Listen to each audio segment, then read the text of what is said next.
Programme में एक बार फिर खुश आमदेद नाजरीन। पाकिस्तान 24-25 करोड़ का मुल्क, लेकिन सिर्फ 60 लाख लोग टैक्स नेट में एक तरह से मौजूद है, रजिस्टर्ड हैं। और अगर देखा जाए तो टैक्स टू जीडीपी हमारा रेशो इस खित्ते के अंदर भी बांग्लादेश हिंदुस्तान से भी कहीं नीचे है। और मैं नहीं कह रहा, बल्कि इस मुल्क के FBR के चेयरमैन ये फरमा रहे हैं कि मुल्क की दौलत के ऊपर सिर्फ 5% लोगों का कब्ज़ा है और 95% लोग शायद टैक्स देने के काबिल भी नहीं हैं।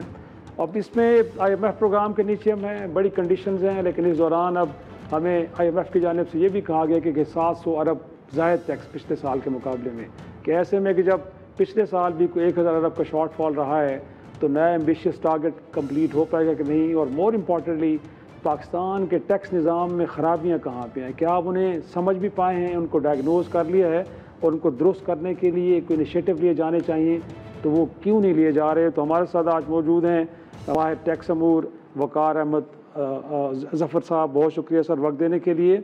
सर पहला सवाल मेरा है यही कि टैक्स कलेक्शन, गोया कि हम देखते हैं कि दुनिया में वो ममालिक के जिनका टैक्स टू GDP रेशो बहुत अच्छा है, वहाँ पे ना तो IMF प्रोग्राम लेने पड़ते हैं, ना ही आपके जो अखराजात है वो आपकी जो कमाई है वो आपके एक्सपेंडिचर से बढ़ती है।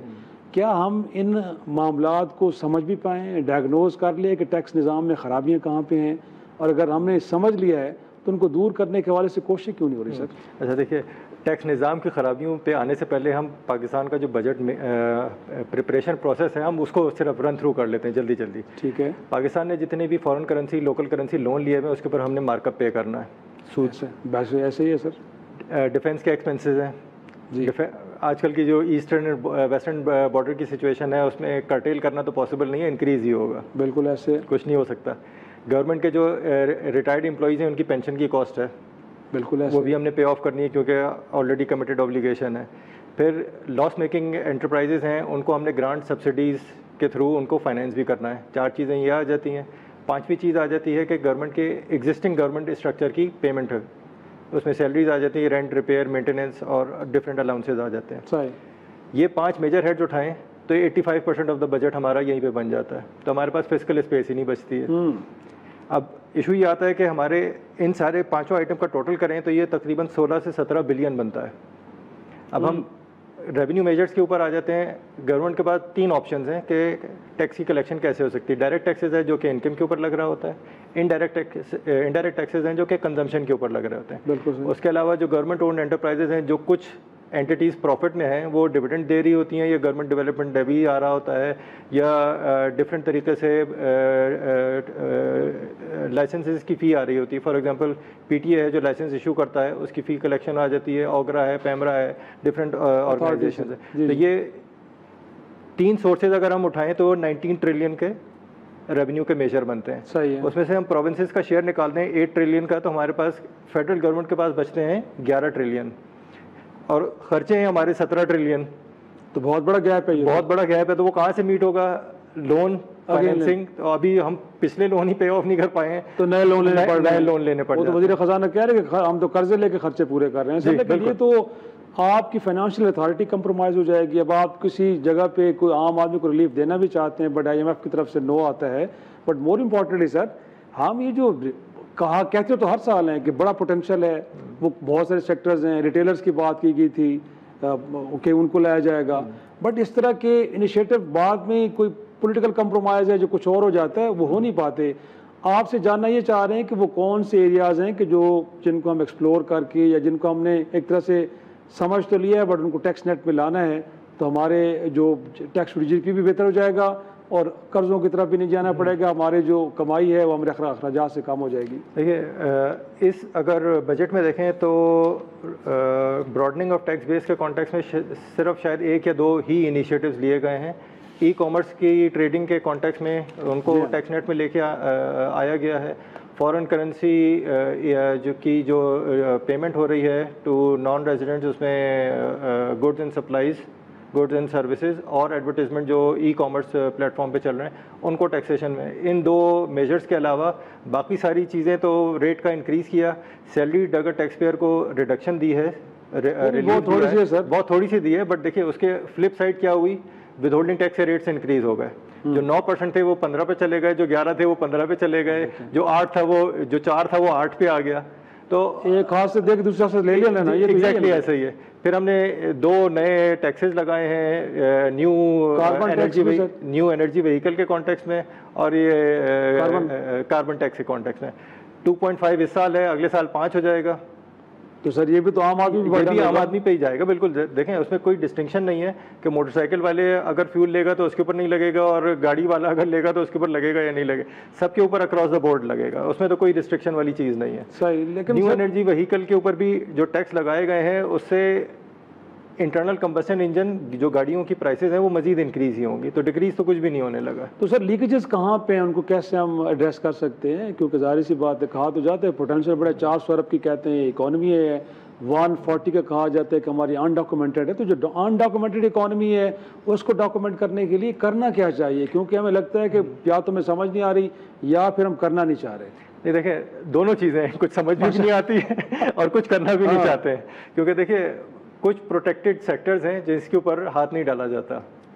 अब मसलन कुछ तो जिक्र कर दें सर, आप तो कोई पॉलिटिशियन नहीं है ना, आप तो एक्सपर्ट हैं। ठीक है, देखिए यूरिया सेक्टर है, हाथ नहीं डाला जा सकता। शुगर इंडस्ट्री है, हाथ नहीं डाला जा सकता। कॉर्पोरेट फार्मिंग है, हाथ नहीं डाला जा सकता। कुछ और इंडस्ट्रीज हैं जिनके ऊपर हाथ नहीं डाला जा सकता। तो फिर ये इकोनॉमी से एक्सक्लूड हो जाते हैं सेक्टर और बाकी इकोनॉमी के ऊपर फिर टैक्सेशन का बर्डन आ जाता है। अब ट्रेडर्स और रिटेलर्स हैं, पिछले 5 साल से अगर आप देखें सक्सेसिव गवर्नमेंट्स ने कोशिश की है कि उनको किसी न किसी तरीके से टैक्स नेट में लेके आ जाए। मिनिमम टैक्स की रिजीम डाली, फिक्स टैक्स की रिजीम डाली, वॉलंटरली कर लें, इंसेंटिवाइज करने की कोशिश की, बट उसके बावजूद रजिस्ट्रेशन में नहीं आते। अगर ट्रेडर्स और रिटेलर्स टैक्स नेट में आना ही नहीं चाहते तो हमारे टैक्स निज़ाम ने उसका ऑल्टरनेट निकाला। एक फाइलर रिजीम बनाई, एक नॉन फाइलर रिजीम बना दी, उससे भी काम नहीं चला तो हमने एक लेट फाइलर की एक रिजीम निकाल ली कि आपने रिटर्न तो फाइल किया बट टाइम पे नहीं किया तो आप लेट फाइलर हैं। फाइलर का रेट अगर 2% है, नॉन फाइलर का 4% है, तो लेट फाइलर का हमने 3% का रेट कर दिया। तो हम तो इंसेंटिवाइज कर रहे हैं, FBR इंसेंटिवाइज कर रहा है कि आप टैक्स नेट से बाहर रहें, टैक्स ज़्यादा दे दें, हमें तो कोई फ़र्क नहीं पड़ता।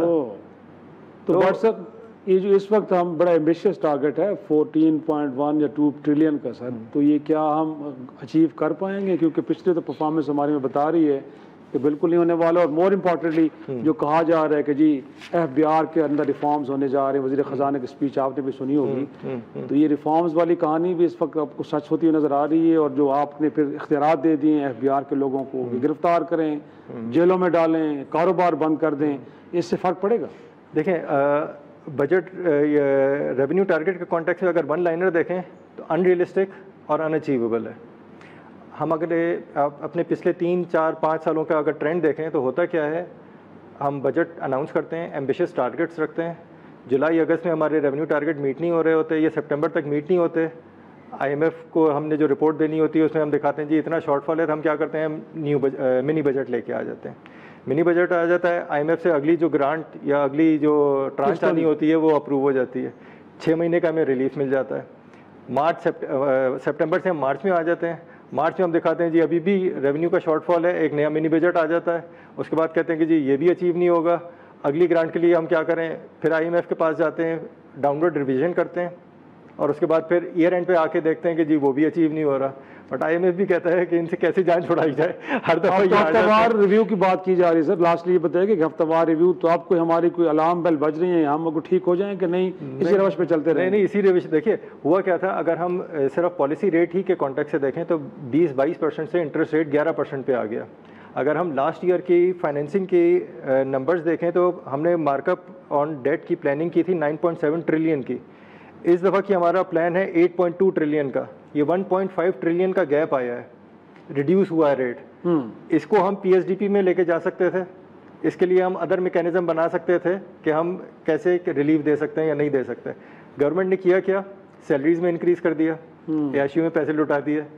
अभी मई ही की बात है, एक नोटिफिकेशन इशू हुआ है सेनेट के चेयरमैन और स्पीकर का, उसमें 205,000 से उनकी सैलरी इंक्रीज हुई है 1.3 मिलियन। जी ऐसे ही है। और नॉट जस्ट फ्रॉम मई, उन्होंने इंक्रीज किया जनवरी 2025 से। ऐसे ही है। तो अब अगर 6 टाइम्स का इंक्रीज आ रहा है, मोर देन 6 टाइम्स का इंक्रीज है, तो ऐशी में तो सबने पैसे लुटा दिए। अच्छा वकार साहब, इनफैक्ट IMF की जानिब से जो एक हमें टारगेट्स दिए गए बड़े ओवर एम्बिशियस है। लास्ट साल मैंने जैसे पहले भी कहा कि हम तो पहले टारगेट्स को अचीव नहीं कर पाए, बट ये जो अब नया टारगेट है कितना अचीवेबल है, फिर हमें एबिलिटी है भी सही नहीं, और जो और साथ में कोई डिमांड लिस्ट है पाकिस्तान के लिए पूरी कर पाना काफ़ी होगा मुमकिन? जी देखिए, मैं स्टार्ट करता हूँ इकोनॉमिक सर्वे के कॉन्टेक्स्ट से। ओवरऑल GDP की जो इंक्रीज इन ग्रोथ दिखाया है वो 2.68% है। इसको अगर हम डिफरेंट सेक्टर्स में ब्रेक करें, large scale engineering negative 1.5, agriculture negative, but हमारी मैनिपुलेशन जो के कॉन्टेक्स्ट से अगर देखा जाए तो क्रॉप की प्रोडक्शन 6.82% इंक्रीज़ हुई है, जबकि 4 जो मेजर हमारी एग्रीकल्चर प्रोडक्ट्स हैं, कॉटन, वीट, राइस और शुगर केन, चारों में डिक्रीज़ है। उसके बावजूद हमारी क्रॉप की प्रोडक्शन इंक्रीज़ हो गई है और 6.82% से इंक्रीज़ हुई है। फिर हम दूसरे सेक्टर्स में देखें, फार्मा 2.3% पे इंक्रीज़ हुआ, माइनिंग 3.4% नेगेटिव ग्रोथ है, फूड सेक्टर में ग्रोथ 0.5 नेगेटिव है। जो जहाँ से पॉजिटिव इंक्रीज़ आया है वो 2 सेक्टर हैं, लाइव स्टॉक और फॉरेस्ट्री। लाइव स्टॉक में 4.72% का इंक्रीज़ है पॉजिटिव, और फॉरेस्ट्री 3.03%। आप 5 साल पीछे चले जाएं तो जब मैसिव ट्री प्लांटेशन कैंपेन चल रही थी उसमें भी 3% इंक्रीज़ नहीं हुआ था। पिछले 2 साल में कोई कैंपेन नहीं हुआ, 3% इंक्रीज है। इस पे भी शक किया जा सकता है, इस पे भी शक किया जा सकता है, शक है बल्कि। फिर नंबर 2, लाइव स्टॉक के ऊपर 4.72% इंक्रीज आ गया है, जिसकी कोई वेरिफिकेशन नहीं हो सकती। तो ये इस पे तो सवाल उठे भी थे उस वक्त भी कि ये कोई फिगर्स ठीक नहीं आ रहे, बल्कि एक्चुअल ग्रोथ के 1.6 है और आप 2.7 2.6 बता रहे हैं। बट सर IMF क्या कहें, ये सिर्फ यही आगे आने वाले बजट भी उन्होंने मुरतब करने हैं, और करने हैं तो सर हम कहाँ खड़े हैं? जी अच्छा, देखिए IMF ने सिर्फ बजट मुरतब नहीं करना, IMF ने मई 2025 में एक रिपोर्ट पब्लिश की है जिसके हिसाब से उनका टेबल 3.B है। 3.B में वो 2030 तक के उन्होंने बजट बना के दिए हुए हैं कि आपके रेवेन्यू की कलेक्शन ये होगी, आपके एक्सपेंसेस ये होंगे, आपकी GDP की ग्रोथ की वैल्यू ये है, परसेंटेज ये है, आपने कितनी डेफिसिट फाइनेंसिंग हो रही है, आपने कहाँ से बोरोइंग करनी है अगले 5 साल के। जी बिल्कुल। उसमें ग्रीन बॉन्ड हमने कब लॉन्च करने हैं, हमने पांडा बॉन्ड कब लॉन्च करने हैं, हमने IMF से लोन कब लेना है, हमने मिडिल ईस्ट कंट्रीज़ के साथ हमने पेट्रोलियम प्रोडक्ट के ऊपर फाइनेंसिंग कैसे करवानी है, उनसे लोन रोल ओवर कब करने, वो सारे डॉक्यूमेंटेड प्रोडक्ट उन्होंने बना के दी है। हमारी फाइनेंशियल अथॉरिटी तो कंप्रोमाइज हो बिल्कुल हो चुकी है, ये तो कोई सोचने की बात नहीं है, ये डॉक्यूमेंटेड है चीज़। हम कॉम्प्रोमाइज हैं ऑर्गेनाइजेशन के तो सर वे फॉरवर्ड तो फिर कोई हमारे लिए कुछ लगता है कि रहा ही नहीं है कि हम खुद फैसले करें, सारे फैसले वाशिंगटन में ही होंगे, इसका मतलब है? कुछ वाशिंगटन में हो जाएंगे, कुछ IMF कर दिया करेगा। पार्लियामेंट तो सिर्फ रबर स्टैम्प के तौर पे यूज़ हो रही है, रबर स्टैम्प लग जाएगा और बजट के तरीके से लेजिस्लेशन भी आ जाएगी। देखिए इसी तरीके से और भी डिफरेंट लेजिस्लेशन आई हैं, जितनी पिछले 3 साल में अगर आप देख लें लेजिस्लेशन कैसे आई है, कॉन्स्टिट्यूशन में भी चेंजेस आई हैं और अदर लेजिस्लेशन भी आई है। वो जैसी डिबेट होती है पार्लियामेंट में 3 मिनट में अगर 5 लॉ पास हो जाते हैं तो वैसे ही होते रहेंगे फ्यूचर में भी। और जो बजट का मैकेनिज्म है IMF ने भी दे दी है पब्लिकेशन, 19-20 का फ़र्क आएगा, कोई नंबर 2 ऊपर चला जाएगा, नंबर 5 जो है वो नीचे आ जाएगा, कहीं पे एक्सपेंस इंक्रीज़ हो जाएगा, कहीं पे डिक्रीज़ हो जाएगा, बट इसी डॉक्यूमेंट के हिसाब से ही पब्लिकेशन सारी आ रही होगी। बहुत शुक्रिया वक़ार ज़फ़र अहमद साहब।